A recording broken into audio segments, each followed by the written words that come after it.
How do you reckon you go as an ordinary Australian citizen, making $10 billion a year and paying not 1 red cent in tax? They come after you with a meat cleaver. The financial accounts for Exxon Mobil have just landed.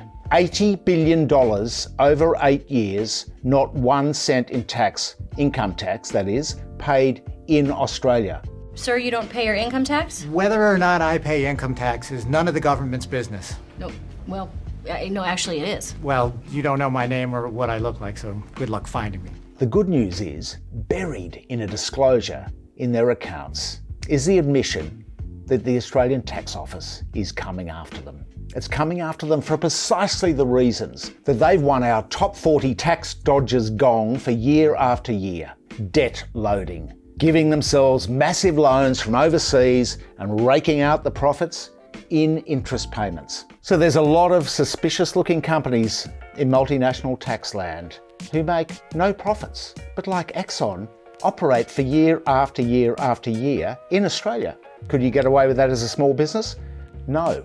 Now, if you look at the notes in the accounts, there's tax there. But if you look more closely, you'll find that the tax that Exxon Mobil Australia has paid, it is paid in Fiji and Indonesia. So we congratulate the tax commissioners of Indonesia and Fiji for extracting some tax from Exxon Mobil Australia. Well done. But Exxon may never pay tax in Australia.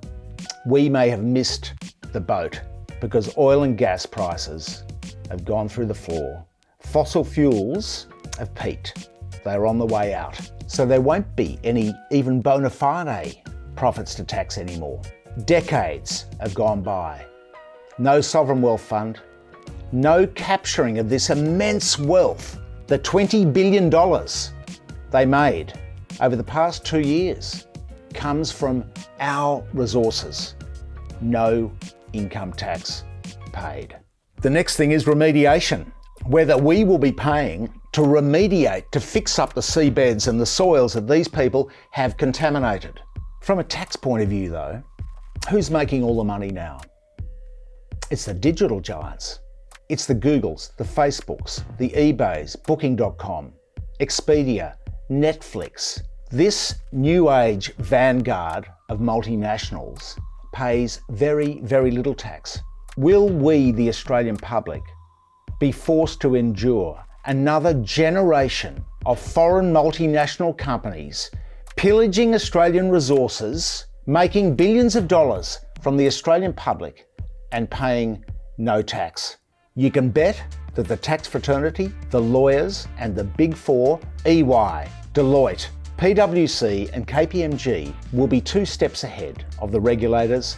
They will be planning how their clients will be paying no tax in the years to come. It's time the government stepped up and introduced some real tax reform, even taxing revenue rather than profits which can be manipulated, which are manipulated. How are we going to fund the old age pensioners, the NDIS, the disabled, the schools, public infrastructure?